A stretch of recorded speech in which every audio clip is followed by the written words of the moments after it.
And away we go. Episode 1179 of the Al Galdi podcast. It is Friday, October 17th, 2025. Are we in store for a shootout in the Washington Commanders game at the Dallas Cowboys this Sunday afternoon at 4:25? Each team has a good offense and a not-so-good defense. Commanders games in the NFL's 2025 regular season are averaging a combined 702.5 total net yards of offense, fourth highest such mark in the NFL in this regular season through Week 6. Cowboys games in the NFL's 2025 regular season are averaging a combined 799.2 total net yards of offense, highest such mark in the NFL in this regular season through Week 6. We have not had a Washington-Dallas game in which each team scored at least 30 points since the Redskins' 38-31 win at the Cowboys on Thanksgiving 2012. We have never had a Washington-Dallas game in which each team scored at least 40 points. Might one or both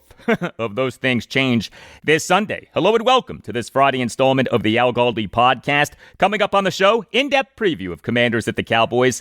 Next segment, discussion of the Commanders offense versus the Cowboys defense, including bad news on receivers Terry McLaurin and Deebo Samuel Sr. on the team's latest injury report, key stats for the game, and analysis of the state of the offense and of running back Jacory Croskey-Merritt's recent fumbling off comments from offensive coordinator Kliff Kingsbury. The following segment, discussion of the Commanders defense versus the Cowboys offense, including bad news on edge defender Dorance Armstrong on the team's latest injury report, key stats for the game, and analysis of the struggles of the defense off comments from defensive coordinator Joe Whitt Jr. Our guy Joe had a lot to talk about during his pre-practice press conference late Thursday morning, and then the segment after that, my rhyming keys for a Commanders win at the Cowboys and my prediction for the game. And also on the show, college football, Galdi locks for the FBS teams of the Mid-Atlantic region for Week 8 of the 2025 season, and thoughts on Maryland's game at UCLA, and the possibility of Maryland replacing head coach Mike Locksley with now former Penn State head coach James Franklin. For those of you who are Maryland fans like me, would you take that swap? Locksley out and Franklin in. You can hit me up on X at Al Galdi. You can email me, the Al Galdi podcast at yahoo.com. Email from Sean on Commanders General Manager Adam Peters. Right, Sean? Hello, Al. Hope and trust all is well with you and yours. I preface this with, I try not to be a prisoner of the emotion of a moment. I also realize those I speak of are doing extremely difficult jobs that I'm not trained in. It's impossible to get every decision correct. That being said, I love the drop that you have of Adam Peters being asked about the roster that he inherited and him giving what felt like an eternity before answering. Well, Al, I believe it's time for another long pause as we look at this roster. I've read and heard fans eviscerate the head coach, the defensive coordinator, cornerbacks, safeties, and even Jaden Daniels over the team's performance.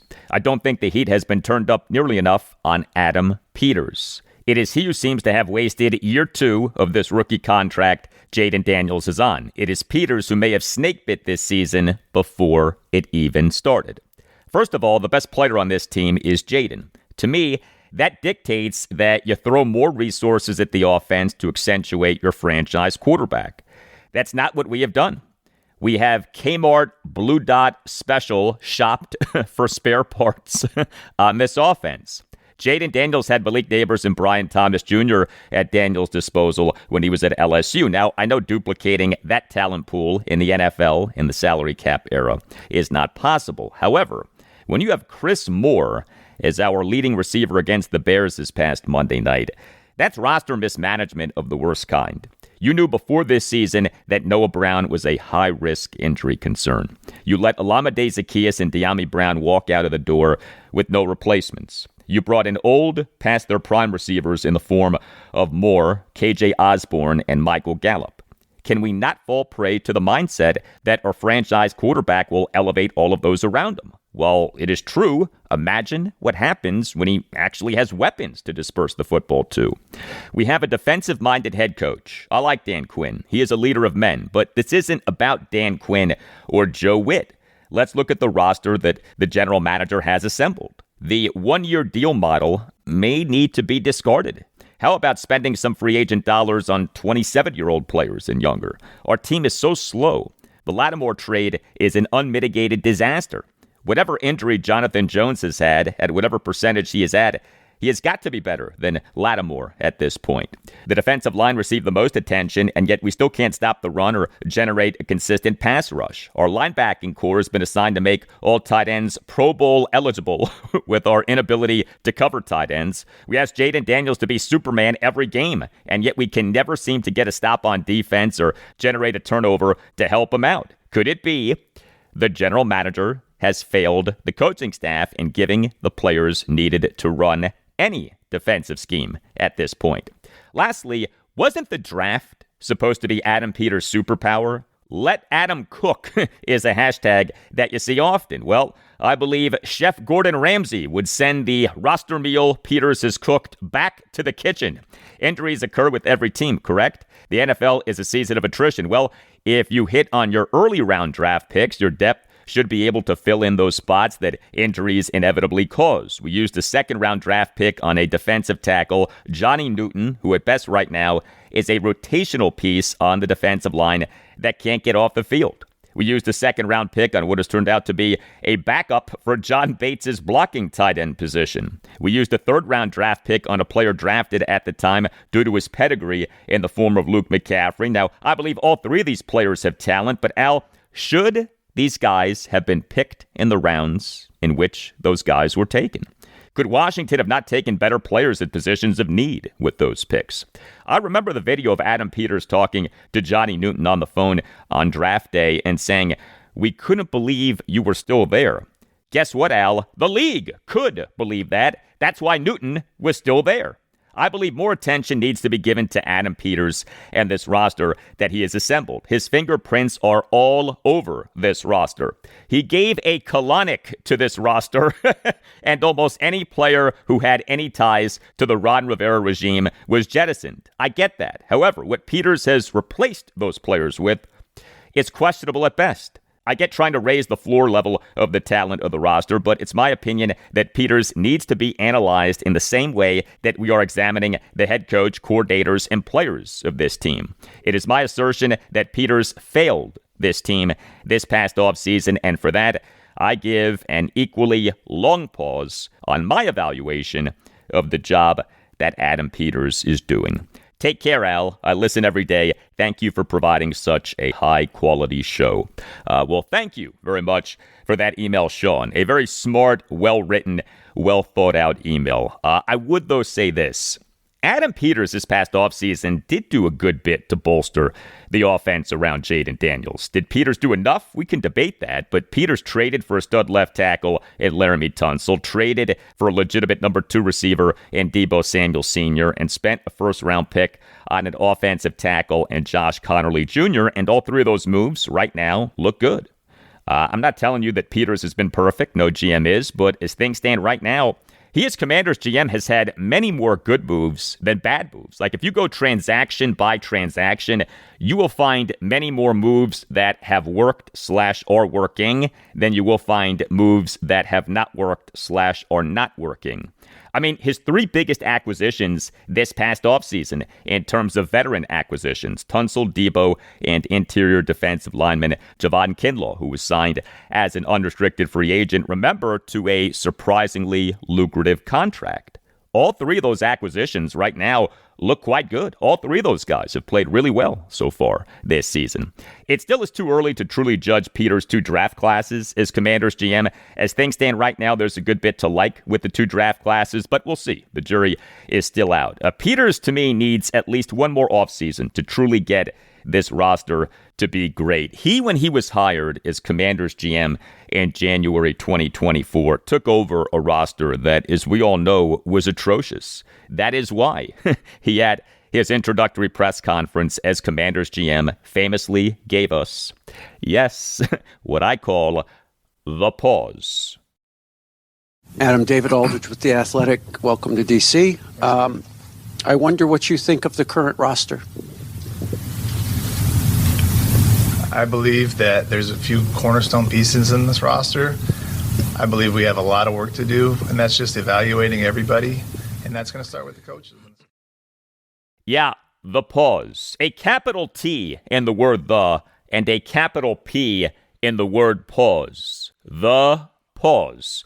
Forget what Adam Peters actually said in that answer. The lengthy pause. As he tried to figure out something diplomatic to say. Said it all. Never, ever forget the pause.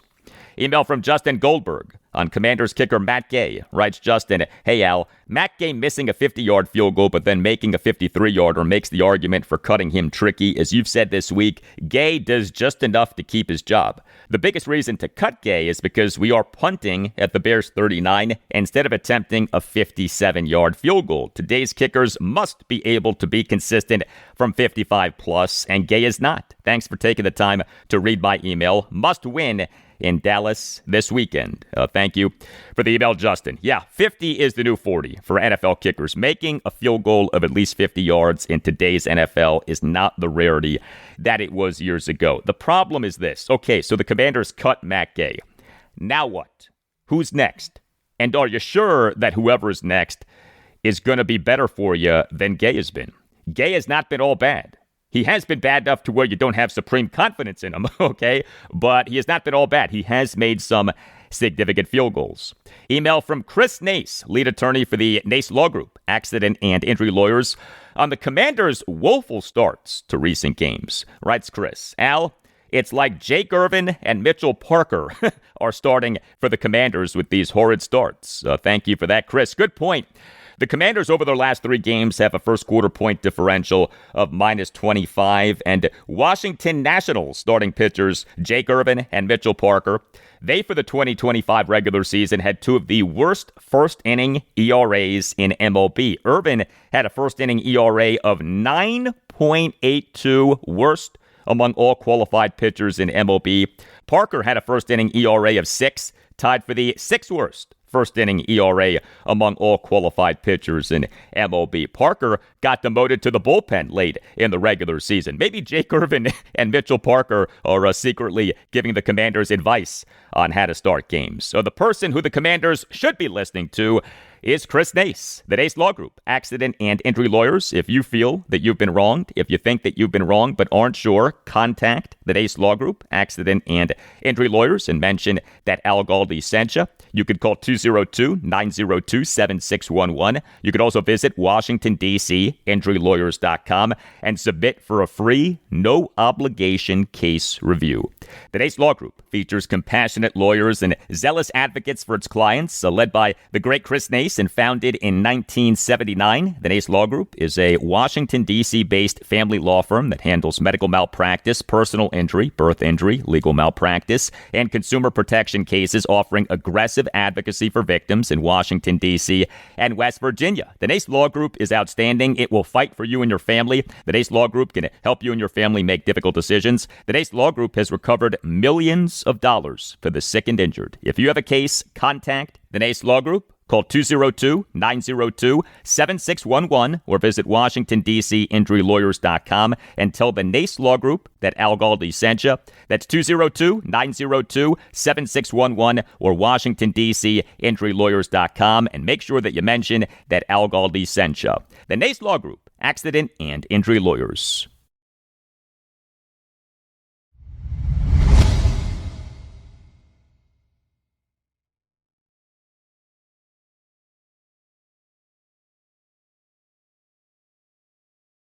Hey, a few things that you can do to support this podcast, and these are things that cost nothing and take very little time. First of all, you on Apple Podcasts and on Spotify can both rate the podcast and write reviews of the podcast. The highest rating is a 5-star rating. It is greatly appreciated if you give the podcast a 5-star rating, and it's also greatly appreciated if you write just like a 1 or 2 sentence review saying that you like the podcast. Also, following the podcast is a big help. If you have an iPhone, following the podcast is as simple as clicking on the word follow next to a plus sign near the upper right corner of your screen. Thank you for doing these things. They help to make the podcast a success, and thank you for listening to the podcast. The Washington Commanders have not had a losing record in a regular season since improving to 1-1 last regular season.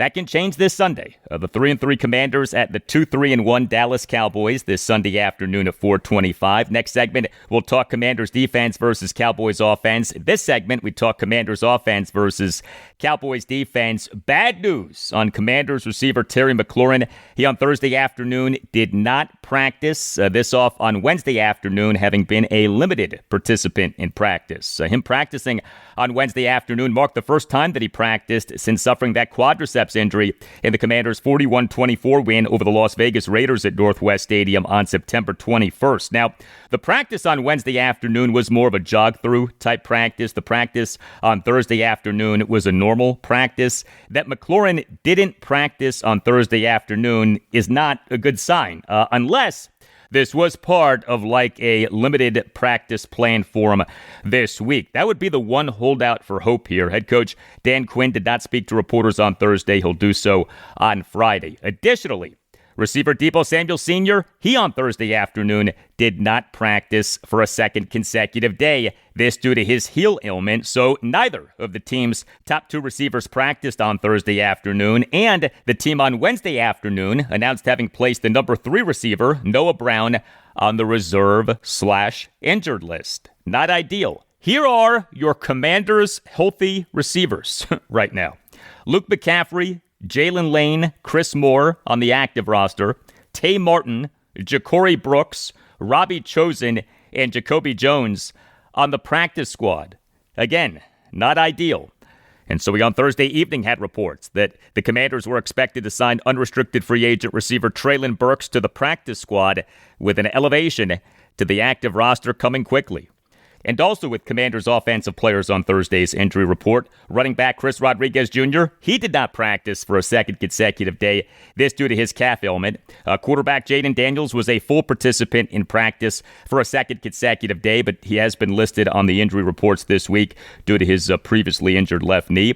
Tight end Zach Ertz was a full participant in practice for a second consecutive day, but he has been listed on the injury reports this week with a shoulder issue. And right guard Samuel Cosmi was a full participant in practice for a second consecutive day, but we're still not sure if he'll be playing this Sunday. He remains on the reserve/physically unable to perform list. He has been on that since August 26th, this due to a torn right ACL that he suffered in the Commanders' 45-31 win at the Detroit Lions this past January 18th in the divisional round of the NFL playoffs. So the Commanders on October 1st announced having opened the 21-day practice window for Cosmi. Commanders offensive coordinator Kliff Kingsbury, he early Thursday afternoon did a pre-practice press conference. During that presser had this exchange between Commanders insider Nikki Javala of The Athletic and Kingsbury.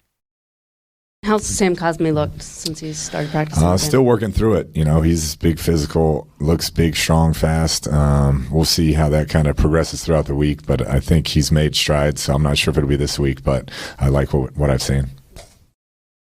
We'll see with Sam Cosmi for Sunday, but Kliff Kingsbury right there did not sound very bullish on Cosmi playing this Sunday. The Cowboys' defensive coordinator is former Chicago Bears head coach Matt Eberflus. His unit is maybe/probably the worst defense in the NFL. The Cowboys for this regular season through Week 6 were dead last in the NFL in total defense in terms of expected points added per play per RBSDM.com, and were number 31 out of 32 NFL teams in total defense per DVOA. And the Commanders' offense overall is doing well. You look at the team in this regular season, 2 games without the QB1, 3 games without the WR1, 4 games without the WR3, 4 games without the RB2, 2 games without the TE2, 6 games without the RG1, and yet the Commanders for this regular season through Week 6 were number 8 in the NFL in total offense in terms of expected points added per play per RBSDM.com, and were number 9 in the NFL in total offense per DVOA. The offense has been a top 10 offense in the NFL, even with all of the injuries. And yes, there is a higher level that we want to see the offense get to. And yes, the offense is not doing well on third downs. But I feel like there is not enough appreciation for the fact that the offense overall has been good despite all of the injuries. This was Kliff Kingsbury on Thursday afternoon on why the offense hasn't yet gotten to that higher level. Then you'll hear a follow-up exchange between Commanders insider John Keim of ESPN and Kingsbury. And then you'll hear a follow-up exchange between Nikki Javala and Kingsbury. we haven't consistently been able to practice as a unit, since training camp started. And I think that's where maybe some of the inconsistency is showing up, particularly on third downs. It just seems like we're a little bit off. But as a play caller, you just adapt to the personnel, and our staff has done a great job getting those guys ready to play. And the guys are making plays when they have been called upon. And so it's been cool to see those guys step up and make plays. Did you notice the Bears playing you guys a little bit differently than maybe you anticipated, with maybe some more heavier boxes, just because of maybe some of the injuries on the outside? Yeah, I think teams are going to challenge you with a little more man coverage if they want to see where you're at with wideout and what those guys can do. And I thought the guys responded and made a bunch of plays. What kind of strain does that put on the quarterback when you don't have the practice rep, just in terms of getting timing down with receivers and whatnot? Yeah, it's big. I think that's a great point you bring up. That, more than anything, is if guys aren't practicing during the week, or you haven't been able to consistently work with a guy throughout training camp, throughout the season, it's not easy when the pressure's on and the lights are on to get on the same page. But like I said, I think they've done a great job, and Jaden's done a tremendous job of kind of lifting the group up and has the guys playing at a high level. Well, we heard the exchange between John Keim and Kliff Kingsbury about the Commanders' rushing offense in the 25-24 walk-off loss to the Chicago Bears at Northwest Stadium on Monday Night Football this past Monday night. Commander skill position players who had carries in the game: running backs Jacory Croskey-Merritt and Jeremy McNichols, and receivers Deebo Samuel and Jalen Lane. They combined for 21 carries for just 72 yards and a lost fumble. That works out to a yards per carry of just 3.43. Very disappointing outing for the Commanders' rushing offense against the Bears' run defense that had been terrible. The Bears in this regular season through Week 5 were dead last in the NFL in yards allowed per carry at 6.15. I mentioned the lost fumble. Jacory Croskey-Merritt, he has had a lost fumble in each of the Commanders' last 2 games. He still does rank as one of the best running backs in the NFL this season. Croskey-Merritt for this regular season through Week 6, number 5 among all qualified players in the NFL in yards per carry, 5.73. Number 1 among all qualified players in the NFL in rushing success rate, 65. But yeah, the lost fumbles. We on Thursday afternoon had this exchange between Commanders insider Ben Standing of Last Man Standing on Substack and Kingsbury. When it comes to running backs putting the ball on the ground, obviously nothing you want when it's a young guy like this. It's now happened a couple weeks in a row. Presumably you've had some kind of conversation. But for you, what's the? I have to factor in he is young versus, hey, it doesn't matter who is playing there. We can't have that. Yeah, there's a fine line to walk. I think that's we're bottom part of the league right now in turnover margin, and that's really holding us back from kind of taking that next step, I think, as a team. And Bill knows he has to protect the football. I mean, that's first and foremost when you talk about running back responsibilities. And I think he'll continue to get better, continue to learn. And I've said it, from the beginning, each game is a new experience for him, and he's going to learn from and take away. And that's 2 weeks in a row that he's put on the ground. And he knows the expectation moving forward is that can't happen.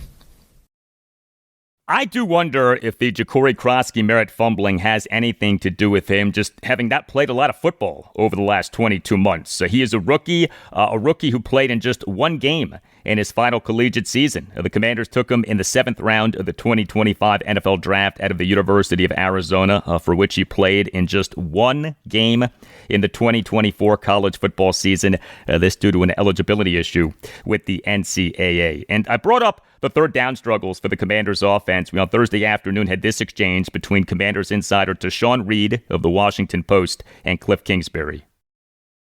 Kliff, when it comes to first and second down, you guys are second in yards per play, but that drops to 27th on third down. Has there been something that you've noticed in terms of a trend of why you guys are struggling on that down in particular? I have not. I wish I knew. We're working through that. We haven't played very well on third down. I know near the bottom of the league, and I think that combined with turnover margin, very fortunate to be 500 at this point because those are 2 critical areas. But it starts with me, game plan and play calling, and then we just have to, the sense of focus and urgency on that down and distance has to get better because we have to continue to stay on the field, and we can't rely on fourth down every time to keep it rolling. So the Commanders for this regular season through Week 6 were number 29 out of 32 NFL teams in third down efficiency, 33.3, 20 for 60 That is rough.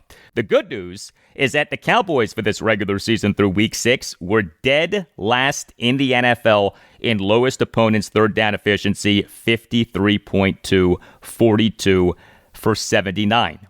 The Commanders' bad third down offense versus the Cowboys' bad third down defense. Which bad will win out this Sunday?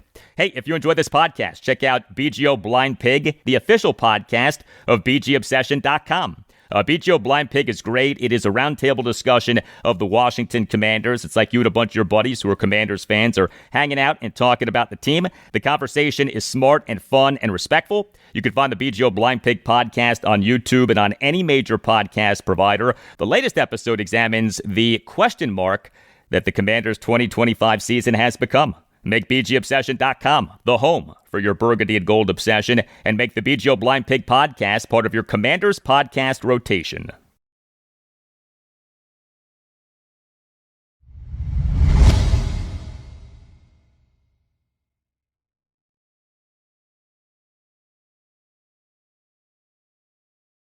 More now on the Washington Commanders, off them practicing on Thursday afternoon in preparation for their game at the Dallas Cowboys this Sunday afternoon at 4:25. Let's talk Commanders defense versus Cowboys offense.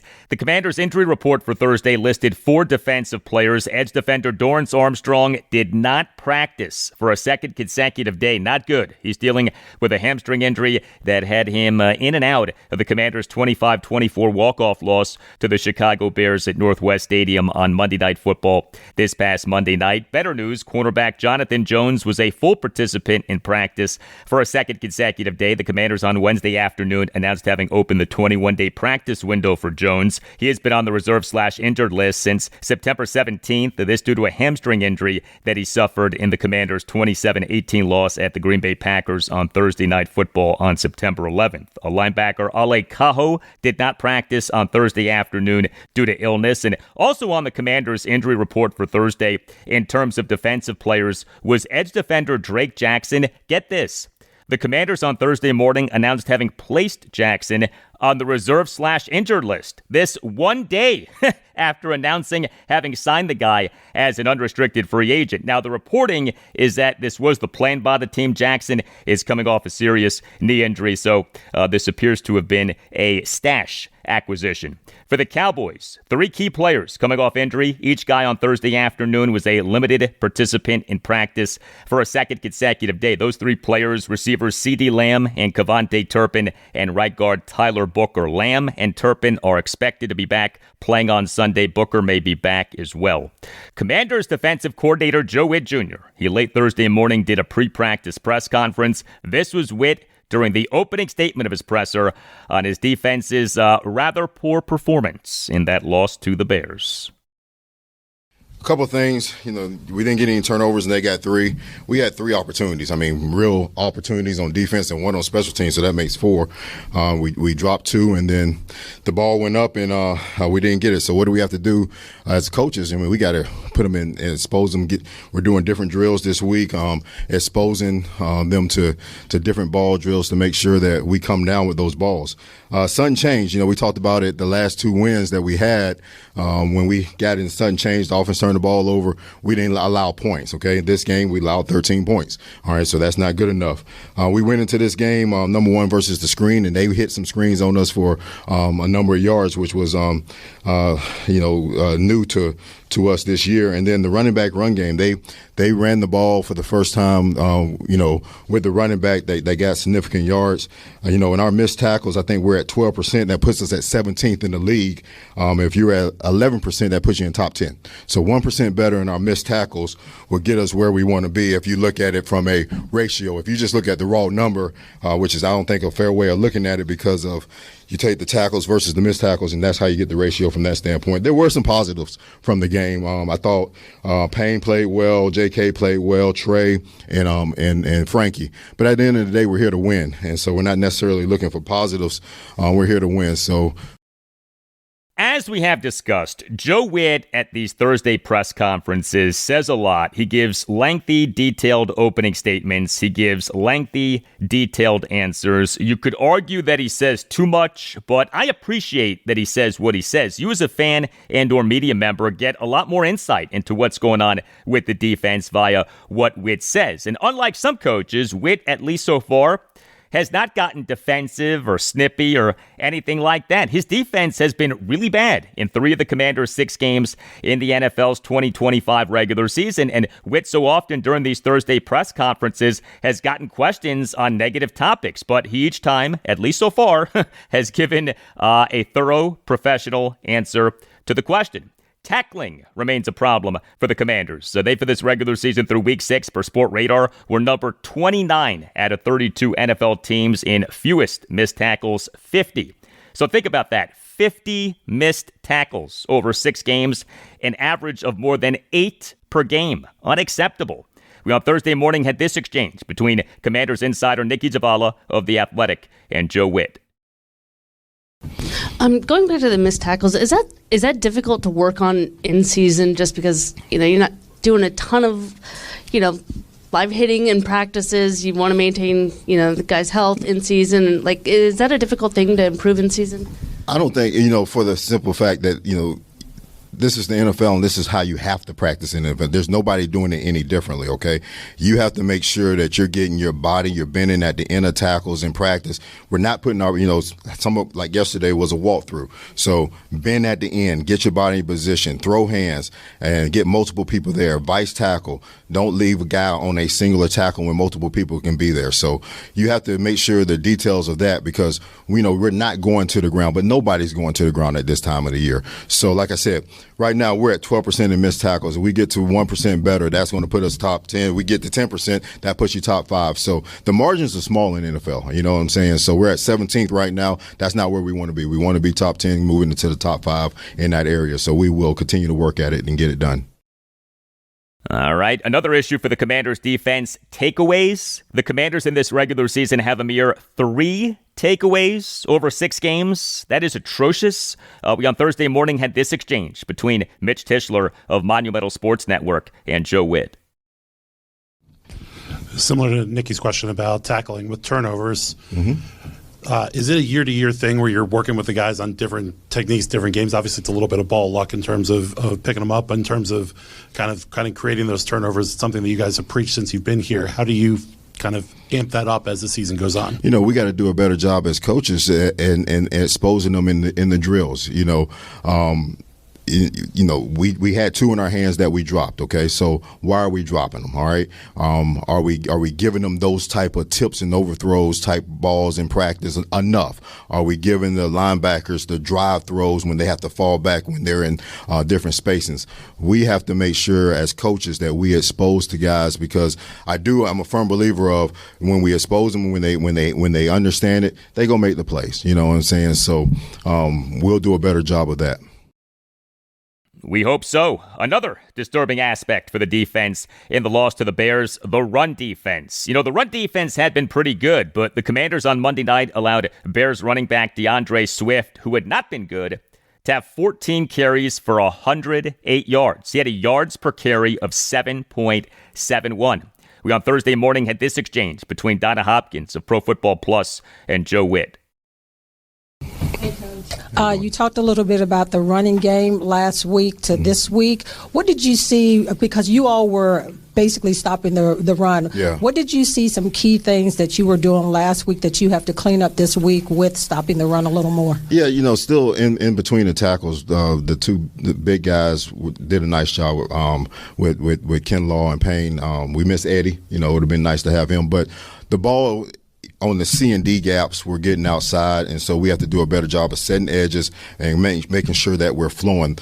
People still aren't running in between the tackles. They didn't necessarily run in between the tackles. It was more perimeter runs, so we have to ensure the C and D gaps and the crack toss and those plays that got outside of us. We have to do a better job of setting edges and those things. And that is a key point. Interior defensive linemen Daron Payne and Javon Kinlaw continue to play well. The bad run defense on Monday night was mostly about perimeter runs, but the run defense was bad. The Commanders' defense, in the team being 3-3 in this regular season, has gone good, bad, good, bad, good, bad. Not so coincidentally, the Commanders in the NFL's 2025 regular season have gone win, loss, win, loss, win, loss. Now, by those patterns, the defense this Sunday will play well and the team will win. But the defense this Sunday is facing an elite offense in that of the Cowboys. The Cowboys have a head coach with an offensive background, Brian Schottenheimer, and that offensive background includes him having been the Redskins quarterbacks coach for the 2001 season, for which his dad, Marty Schottenheimer, was the Skins head coach and director of football operations. So the Cowboys do also have an offensive coordinator, Clayton Adams.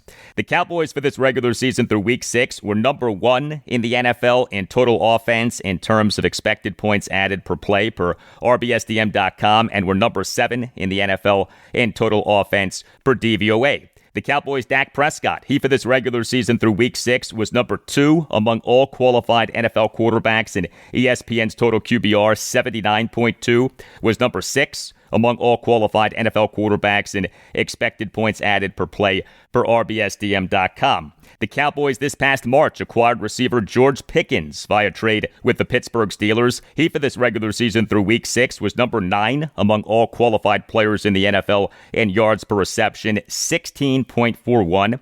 Cowboys tight end Jake Ferguson, he for this regular season through Week 6 was tied for number 3 in the NFL in receptions at 44. The Cowboys this past March signed running back Javonte Williams as an unrestricted free agent. He for this regular season through Week 6 was number 4 in the NFL in rushing yards, 476, and was number 7 among all qualified players in the NFL in rushing success rate, 57.6. A lot to be concerned about regarding the Cowboys offense. Here was Joe Whitt on Thursday morning on the Cowboys offense. Moving forward to Dallas, had a lot of history with those guys being there for 3 years. Dak is playing the best ball that he's playing. Man, he is playing at a high level, getting the ball out of his hands. He has really good eligibles outside. CD will be back. Turp will be back. So the running back is running hard. The offensive line is blocking really good. Tyler Smith, one of the best guards. The young rookie Booker, he's playing well. Steele's playing well. They're blocking in as a unit. The tight ends, Ferguson, he's highly targeted. Dak has a comfort level with him. They're putting up a lot of points. They're good run and pass. They're very good offense. And so we have our work cut out for us. We just have to, nail it back down.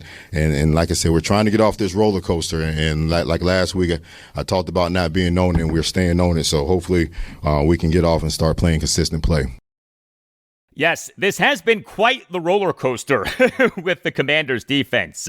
This is Dak Prescott's age 32 season. The Cowboys took him in the 4th round of the 2016 NFL Draft out of Mississippi State. Joe Whitt knows Dak Prescott well, right? Whitt was the Cowboys' secondary coach and defensive passing game coordinator from January 2021 to February 2024. That span coincided precisely with Commanders head coach Dan Quinn's time as Cowboys defensive coordinator. We on Thursday morning had this exchange between Commanders insider John Keim of ESPN and Joe Whitt. Like you said, with Dak playing well, what is the difference you've seen in him, and then how much more dangerous that offense with CD and then Pickens on the outside? Dak has always played well. I just see him really getting the ball out of his hand really quick. He plays with great anticipation. His back foot hitting the ground and the ball's coming out. He can elude people in the pocket. He can make every throw. He's faster and stronger than people really give him credit for. And then when you have CD and Pickens on the outside, and not only them, you have the running back that doesn't allow you to play, a lot of cover 2 against them, because the running back can run through tackles. So the combination of all three makes it very, very difficult to put hats over the top of those guys outside. And then once they get the ball, CD is like a running back once he gets the ball in his hand. Well, we heard Joe Whitt mention Dak Prescott having a lightning-quick time to throw. Prescott, for this regular season through Week 6, was number 3 among all qualified quarterbacks in the NFL in lowest sack percentage, 2.97. He is not taking sacks. We, on Thursday morning, had this exchange between Donna Hopkins and Joe Whitt.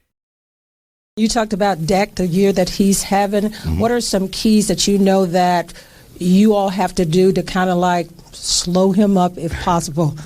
You know, he's having a great year. Everybody sees it. I think, you know, we've pressured the quarterback really well. We have to hit him. All right. But he's the type of quarterback. I always judge a quarterback once you hit him, do they look at the rush? He doesn't look at the rush. He keeps his eyes downfield. He's a real quarterback. Most quarterbacks or younger quarterbacks, or when you hit them, they start looking at the rush. He doesn't do that. You can hit him. He's a very tough man. So I understand that. But we have to hit him, and we have to make sure that he's uncomfortable in the pocket, because if he's sitting back there hitting his back foot, getting the ball out to his eligibles, he's really, really good. So we have to find a way to get to him and hit him. And among the Cowboys' eligibles, as Joe Whitt likes to say, is George Pickens. So far, so good for him with the Cowboys. So Pickens in this regular season, 6 games, 32 receptions for 525 yards and 6 touchdowns on 48 targets. We on Thursday morning had this exchange between Nikki Javala and Joe Whitt.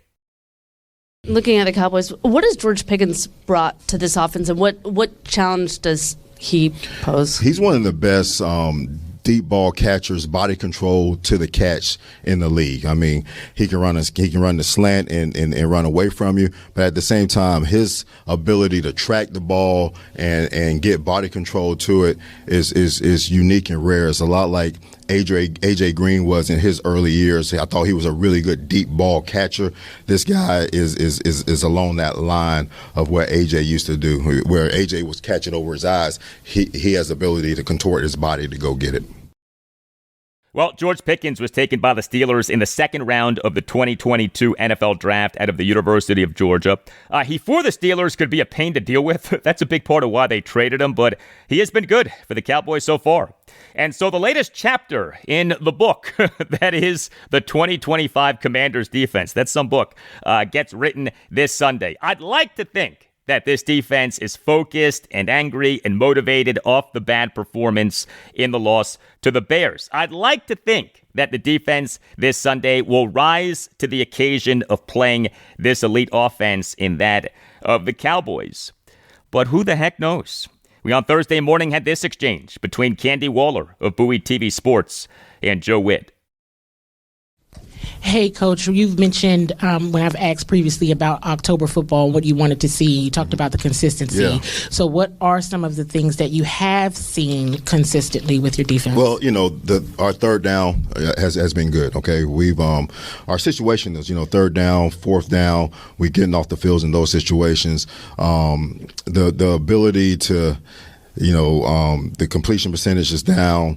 The runs up until this last week was good. You know, if we can take the explosive play, so like the play on the sideline where we had the missed tackle that went, you know, that's the tackle that we have to make, you know what I'm saying? And we have to do a better job of drilling that, you know, as coaches, you know, and then coming through with that, because we get that ball down, all right, it's a first down in that situation, and now they have to go a longer ways. But, you know, just work at it. You know, like I just told the guys today, you know, like DQ said in his opening press conference when he first got here, you know, doing hard shit with good people.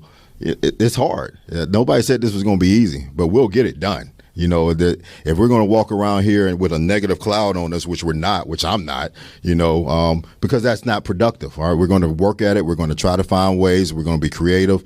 And but at the end of the day, we got to win. You know, all this lip service and talking that I'm doing, if we don't win, it don't really matter. All right, so we got to win. The fun in football is winning. And I understand the fans, you know, they're passionate, and that's how they should be. All right, they should be passionate about these Commanders, and we got to do a better job, period. And Joe Whitt is 100% right about that. And if you are a Commanders fan and you are on Instagram, perhaps venting about the Commanders defense, make sure that you're following WSH on the Daily. The handle is at WSH on the Daily. WSH on the Daily provides outstanding daily Commanders coverage. The page is updated every day, always has a great fresh look. WSH on the Daily just started in 2021 and yet has nearly 44,000 followers. You learn a lot by following WSH on the Daily. You are entertained quite a bit by following WSH on the Daily. If you're on Instagram, check out WSH on the Daily. The handle is at WSH on the Daily. And check out WSH on the Daily's online shop, WSHonthedaily.com. Some terrific gear, t-shirts, sweatshirts, hoodies, hats, excellent materials, modern looks. So for smart, informative, fun, and engaging Commanders content, check out WSH on the Daily on Instagram. And for great merch, visit WSHonthedaily.com.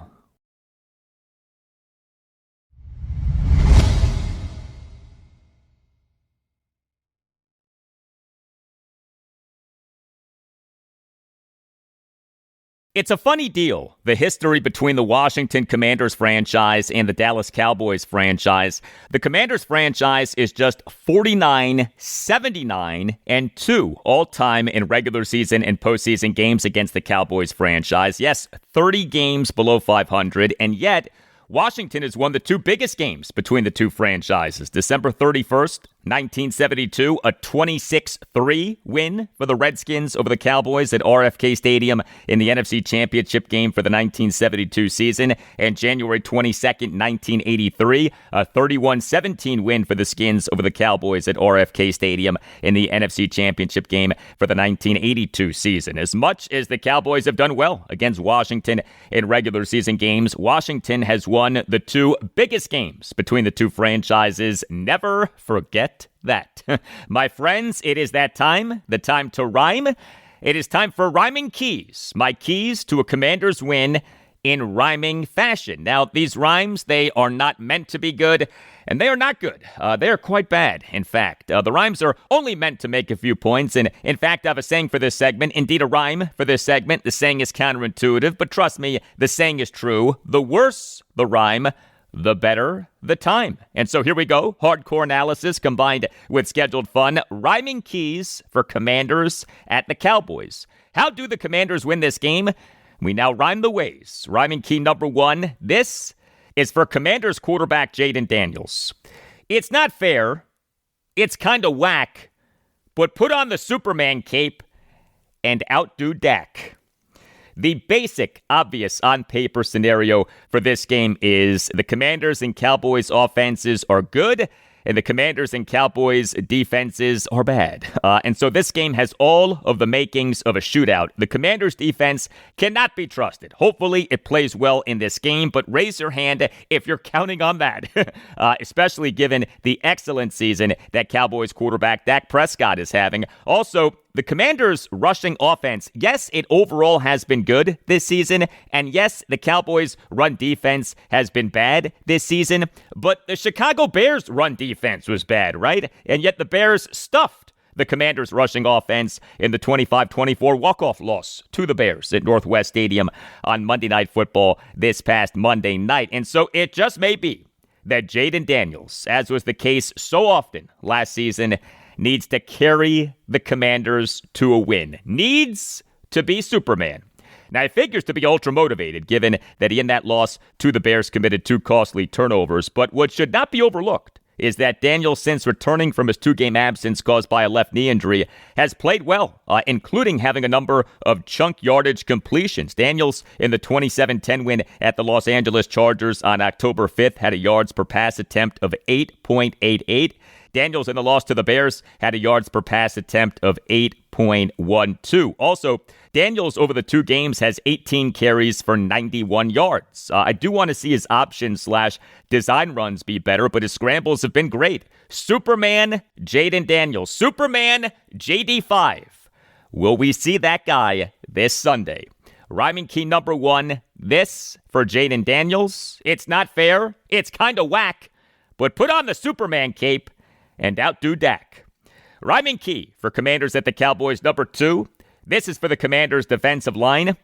Be fine against the Cowboys' O-line. One of the fiercest battles in this game figures to be the Commanders' defensive line versus the Cowboys' offensive line. Each line has been quite good so far this season. The Commanders for this regular season through Week 6 were number 5 in the NFL in ESPN's pass rush win rate and were number 2 in the NFL in ESPN's run stop win rate. The Cowboys for this regular season through Week 6 were number 4 in the NFL in ESPN's pass block win rate and were number 10 in the NFL in ESPN's run block win rate. A realistic blueprint for the Commanders' defense at least being decent in this game is the team's best position group on defense so far this season, the defensive line leading the way. Interior defensive lineman Daron Payne and Javon Kinlaw, edge defender and former Cowboy Dorance Armstrong, if in fact he plays and isn't kept out by his hamstring injury. Those guys are capable of leading the way, but that'll require the D-line doing well against the Cowboys' offensive line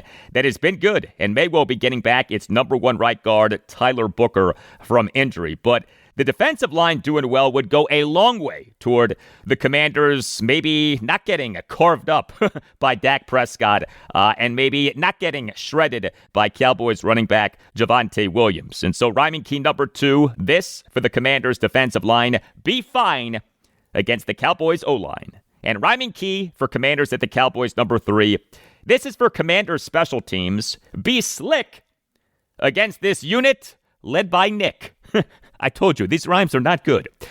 Nick would be Nick Sorensen, the Cowboys special teams coordinator. The Commanders special teams coordinator is Larry Izzo. This game provides a battle of 2 of the best special teams in the NFL this season. The Commanders for this regular season through Week 6 were number 3 in the NFL in special teams efficiency per DVOA. The Cowboys for this regular season through Week 6 were number 8 in the NFL in special teams efficiency per DVOA. There is the battle at kicker, the Commanders' Matt Gay versus the Cowboys' Brandon Aubrey, who has been maybe the best kicker in the NFL so far this season. Aubrey for this regular season, 12 for 12 on field goals, also is 18 for 19 on extra points, but him being 12 for 12 on field goals includes him being 4 for 4 on field goal attempts of at least 50 yards.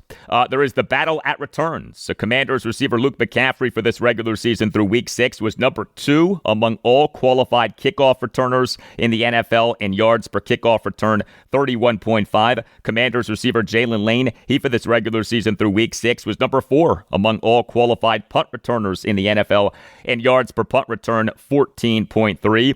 And the Commanders for this regular season through Week 6 were number 1 in the NFL in fewest yards allowed per punt return, 3.9, and were number 6 in the NFL in fewest yards allowed per kickoff return, 23.7.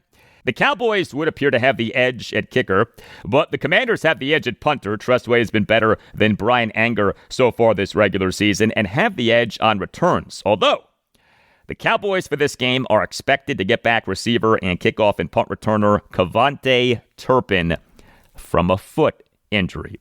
KaVontae Turpin is one of the most dangerous returners in the NFL. Do you remember the Commanders' 34-26 loss to the Cowboys at Northwest Stadium last November 24th? That was one of the wildest games in terms of special teams in Washington history. The Commanders in the fourth quarter allowed 2 kickoff returns for touchdowns, including a gut-wrenching 99-yard kickoff return for a touchdown by KaVontae Turpin with 2:49 left in the fourth quarter. And that happened off Turpin having muffed the catch of the kickoff. The ensuing extra point gave the Cowboys a 27-17 lead. The Commanders also gave up a 38-yard return by Turpin on the game-opening kickoff. And so rhyming key number 3, this for Commanders special teams, be slick against this unit led by Nick. All right, it is prediction time. The consensus line per Action Network for this game as of Thursday morning was Commanders -2. Everything about this game screams shootout, which is why the final score probably will be 17-14. But I am taking the Cowboys plus the 2, but I am predicting that the Commanders win the game. Final score, Commanders 35, Cowboys 34. Commanders running back Jacory Croskey-Merritt rushes for 105 yards and 2 touchdowns and has no fumbles.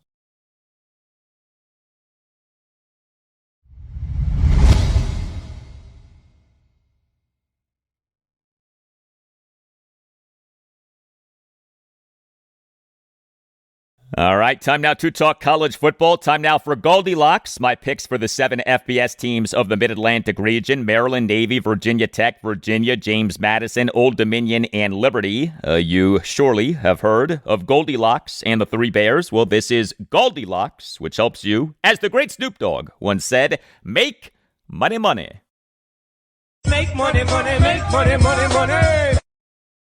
That's right, Snoop. Thank you. Make money, money. We have arrived at Week 8 of the 2025 college football season. Goldilocks in Week 7 went 3-3. We'll do Goldilocks in rapid-fire fashion, and then I want to talk about Maryland's game at UCLA and the possibility of Maryland replacing head coach Mike Locksley with now former Penn State head coach James Franklin. The betting lines that I'm using are consensus lines per Action Network as of Thursday morning, but we on this installment of Goldilocks have just 3 games to pick. Navy has a bye week. The midshipmen improved to 6-0 overall, including 4-0 in the AAC, with a 32-31 win at Temple at a rainy Lincoln Financial Field in Philadelphia this past Saturday. Navy's next game is its homecoming game, home to Florida Atlantic, Saturday afternoon, October 25th at 3:30. Virginia Tech has a bye week. The Hokies fell to 2-5 overall, including 1-2 in the ACC, with a 35-20 loss at then number 13 Georgia Tech this past Saturday. Virginia Tech's next game is home to Cal, Friday night, October 24th.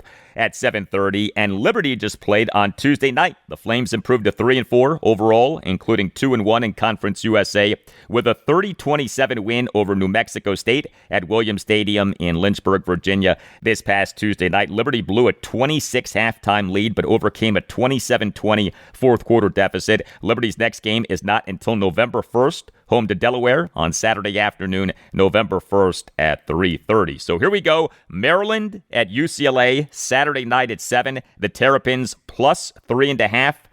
Give me Maryland.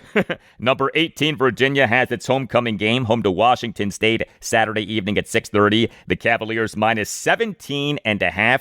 Give me Washington State. And James Madison, home to Old Dominion, Saturday afternoon at 3:30. The Dukes minus 1.5.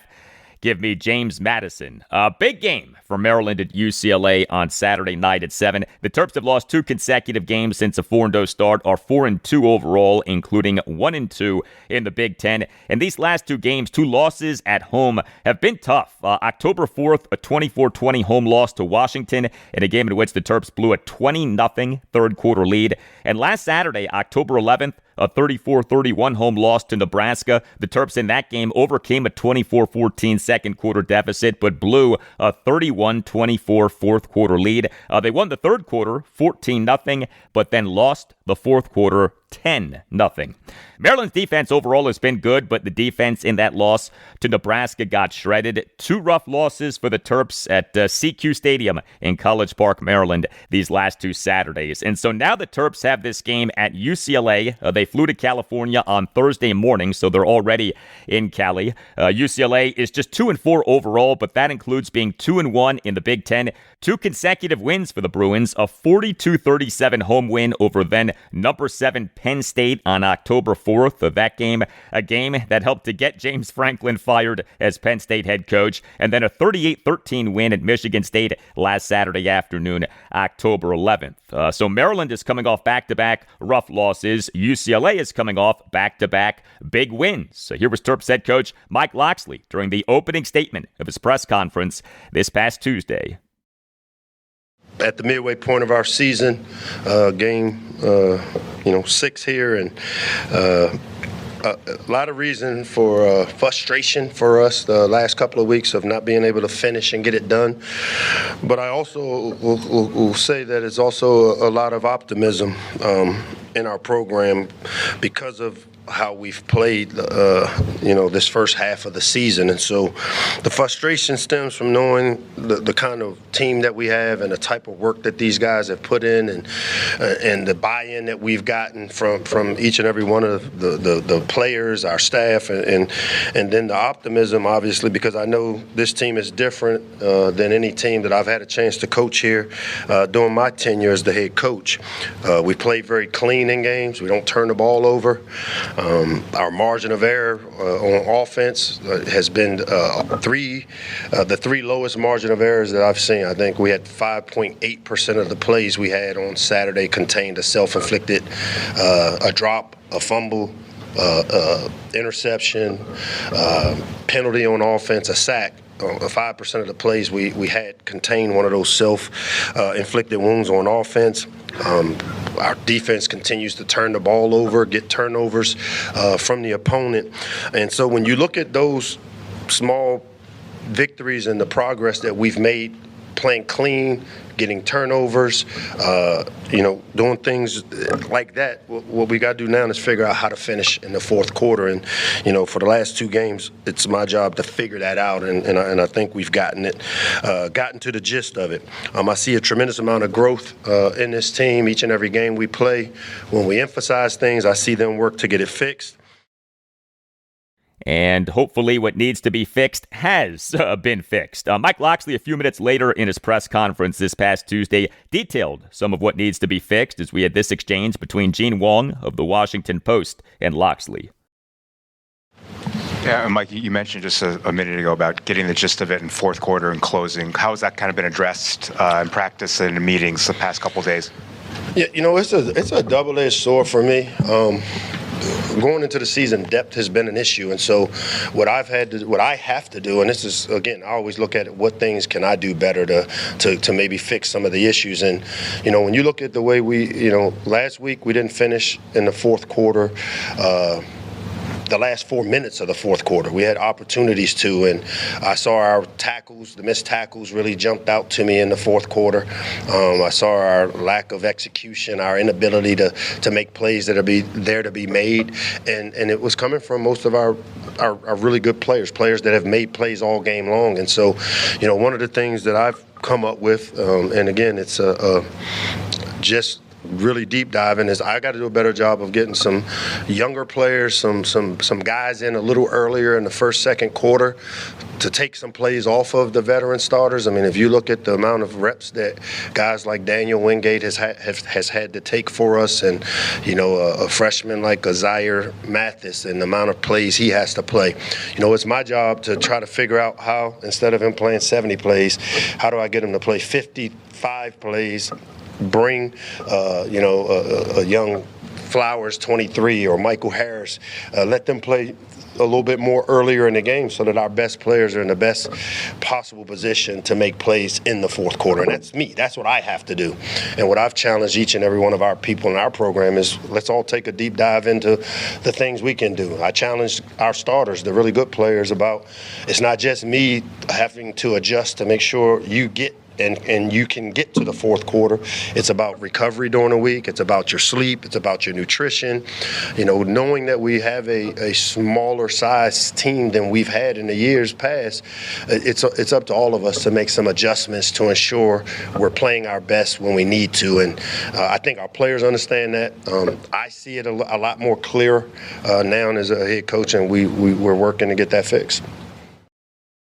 Well, I am rooting for Mike Locksley to succeed as Maryland head coach, but there absolutely is pressure on him this season. Remember, he has a new boss. Maryland this past May 15th announced the hiring of James E. Smith as director of athletics. He had been serving as the senior vice president of business strategy for the Atlanta Braves. And I mentioned James Franklin. So Penn State this past Sunday announced having fired Franklin as head coach. He, over 11-plus seasons as Penn State head coach, had an overall record of 104-45. He's actually tied for being the second winningest head coach in the history of Penn State football. The problem was that Franklin, as Penn State head coach, went just 4-21 against teams ranked in the top 10 of an Associated Press top 25 poll. Just 4-21 against AP top 10 teams. Not good. And of course, there with James Franklin is the Maryland connection. He has had 2 stints as an assistant coach at Maryland. He was with the Terps for the 2000 through 2004 seasons, serving as receivers coach for the 2000 through 2002 seasons, and serving as receivers coach and recruiting coordinator for the 2003 and 2004 seasons. And he was the Terps assistant head coach / offensive coordinator / quarterbacks coach for the 2008 through 2010 seasons. He, in February 2009, was named Maryland's head coach in waiting, but he never became Maryland's head coach, due in large part to the Maryland director of athletics who gave him that title of head coach in waiting, Debbie Yao, leaving in June 2010 to become NC State's director of athletics. You can always email me, the Al Galdi podcast at yahoo.com. Email from Wendell Hicks, writes Wendell, "Hey Al, I hope all is well. I hate that I missed your Nats chat party. It seems that something comes up every year that day. I have a hypothetical for you that could be interesting. Would you consider replacing Mike Locksley with James Franklin? At one time, Franklin was the coach in waiting for Ralph Regan, and while Penn State grew weary of the peak was a lot higher than what Locksley has been. As Maryland fans, we can take 7 to 8 win teams. Franklin was doing that at Vanderbilt, of all places. I am generally not a fan of making changes for the sake of making changes, but this change could make sense. All the best." Thank you for the email, Wendell. I would not want Maryland to fire Mike Locksley if he ends up having a good 2025 season. But if he doesn't end up having a good 2025 season, yeah, I'd be open to firing him if that meant hiring James Franklin. Franklin did a good job at Penn State. He just didn't take Penn State from being very good to being elite. But Penn State with Franklin as head coach had plenty of good seasons. And as Wendell mentioned, Franklin did a good job as Vanderbilt head coach over the 2011 through 2013 seasons. By the way, there has been heat between Mike Locksley and James Franklin. Do you remember Maryland's last game last season?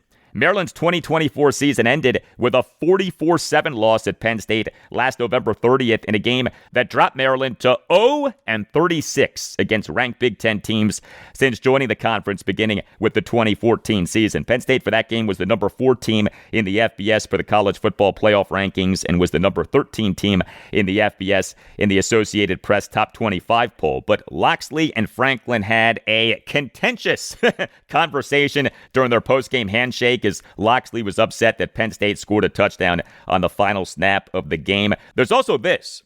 There were 2 holdovers from Ron Vanderlinden's Maryland coaching staff to Ralph Regan's coaching staff off in November 2000, Maryland firing Vanderlinden and hiring Regan. Those 2 holdovers, Mike Locksley and James Franklin. Could Franklin replace Locksley as Maryland head coach? I'd be open to that, but let's see how the rest of this season for Maryland goes.